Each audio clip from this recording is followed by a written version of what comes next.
Terimalah salam hangat dari kami, HKBP Kernolong, HKBP tertua di Pulau Jawa. Bapak Ibu saudara yang dikasihi oleh Tuhan Yesus Kristus, sebelum kita mendengar firman Tuhan malam hari ini, marilah kita berdoa sejenak. Terima kasih ya Allah Bapa atas penyertaan-Mu hingga malam hari ini. Sebelum kami beristirahat tidur, biarlah Tuhan Engkau berfirman untuk menjadi bekal hidup kami, kekuatan kami, dan biarlah Roh-Mu yang kudus senantiasa yang memberi kami hikmat, kekuatan melakukan kehendak-Mu. Dalam Kristus Yesus anak-Mu kami berdoa. Amin. Firman Tuhan bacaan pada malam hari ini sesuai dengan Almanak AKBP adalah dari Wahyu 3 ayat 1 sampai dengan 6. Dan yang menjadi pembimbing renungan dari ayat 1. Dan tuliskanlah kepada malaikat jemaat di Sardis, inilah firman Dia yang memiliki ketujuh roh Allah dan bintang itu. Aku tahu segala pekerjaanmu. Engkau dikatakan hidup, padahal engkau mati. Dikatakan hidup, padahal mati. Dalam konteks jemaat Sardis, kata hidup berkaitan dengan kemakmuran dan kenyamanan. Sardis memang zaman dulu adalah sebuah kota yang pernah menjadi kaya dan makmur. Namun ketika Yohanes menuliskan surat ini, kota Sardis ini tidak lagi demikian. Berawal dari penaklukan Kores, Raja Persia, melalui sebuah celah yang secara tak sengaja ditemukan tentaranya. Konyolnya adalah tidak seorang pun orang Sardis, apalagi intelijennya, mengetahui akan adanya celah itu. Padahal sebagai pribumi yang sudah lama tinggal di daerahnya sendiri, seharusnya akan tahu pintu atau celah sekecil apapun yang bisa dimasuki orang lain. Setelah ditaklukkan, warga Sardis diberi aturan oleh penakluk, tidak boleh memiliki senjata dan berlatih militer.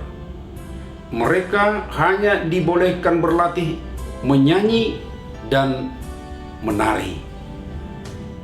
Perasaan nyaman dan keadaan berkecukupan, namun tidak disadari, mulai ketinggalan pertumbuhan dari kota-kota lainnya.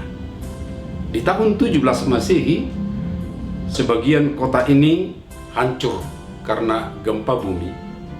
Karena itu mereka harus menyaksikan kehancuran demi kehancuran, dan akhirnya mereka tidak bergairah. Inilah keadaan hidup tetapi mati. Fisiknya bernafas dan masih beraktivitas, tetapi semangat dan tujuan hidupnya tidak lagi jelas. Pada jemaat inilah Tuhan Yesus memperkenalkan diri sebagai pemilik 7 roh Allah dan 7 bintang.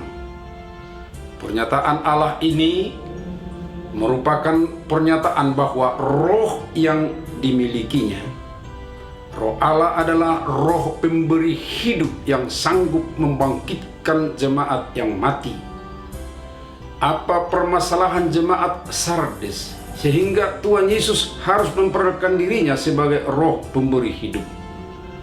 Permasalahan mereka adalah menikmati reputasi baik yang sebenarnya tidak layak dan tidak sesuai dengan kenyataannya.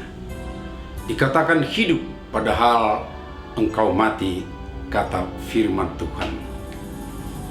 Penilaian Tuhan jauh lebih penting daripada penilaian seluruh dunia.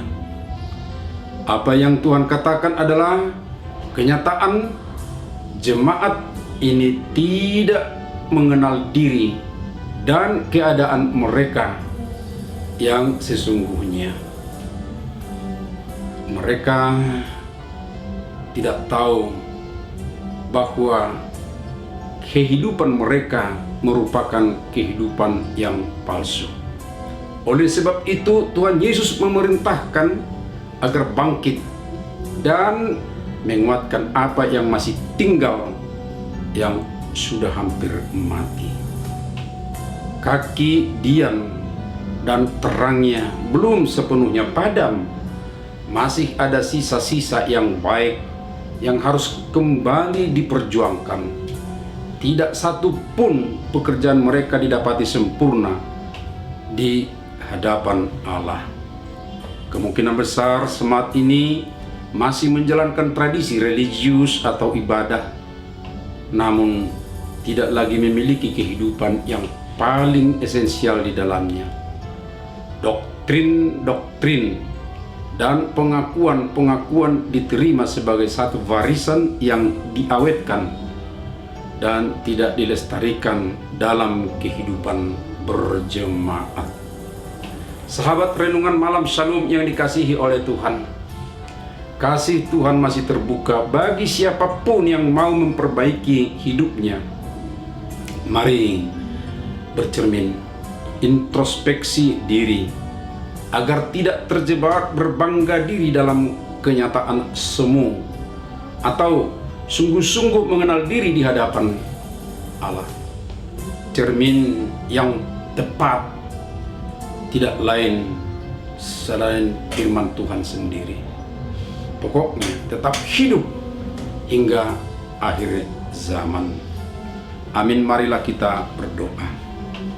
Terima kasih Tuhan, saat ini kami boleh mendengar firman-Mu yang mengingatkan kami supaya kami bercermin, introspeksi diri dengan firman-Mu. Melaluinya kami akan kenal siapa kami, mana tujuan hidup kami. Dan kami bersyukur Tuhan mau untuk menghidupkan kami kembali, memberi kami semangat, memberi tujuan yang jelas. Terima kasih Tuhan. Kami juga menyerahkan hidup kami pada malam hari ini. Di saat kami beristirahat, lindungi, berkati kami sehingga kami segar kembali esok hari untuk boleh beraktivitas. Saudara-saudara kami yang kurang sehat, terutama yang dirawat selama ini di rumah, dan juga karena perubahan cuaca yang ekstrim, ada banyak yang terganggu kesehatan dan juga tentu terganggu beraktivitas. Ya Tuhan, lindungi kami semua. Makanan dan obat kami berkati Tuhan untuk kesembuhan. Kami serahkan hidup kami ke tangan-Mu, hanya di dalam anak-Mu Yesus Kristus Tuhan kami. Anugerah Tuhan Yesus Kristus, kasih setia Allah Bapa, serta persekutuan dengan Roh Kudus menyertai kita sekalian, hari ini sampai selama-lamanya. Amin.